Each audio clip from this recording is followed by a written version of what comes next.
С резолюция на Европейският парламент на 27 януари се отбелязва Европейския ден в памет на жертвите на Холокоста. Документът препоръчва да се засили борбата срещу антисемитизма и расизма, като се предоставя на младите хора информация за историята на Холокоста.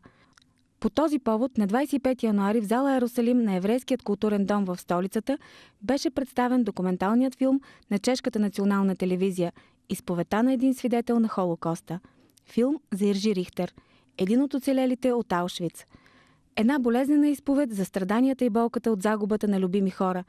По пътя към Освенцим загубва баща си, а по-късно в лагера майка му и брат му са убити в газовите камери, заедно с 38 негови роднини. В концлагера Рихтер се среща и с доктор Менгеле. Менгеле изследваше близнаците. Той беше висок, красив, северен тип. Не излъчваше злоба. Той просто си вършеше работата. Срещна едно момиченце на плаца, което си изпусна куклата. Той се наведе, подаде му я, погали го по главата и после го изпрати в газовата камера. Локомотивната свирка и шума на приближаващите се влакове все още напомнят на Иржи Рихтер за пристигането на вагоните с стотици хиляди затворници в Аушвиц. И до днес той не може да преодолее спомените си от преживяното.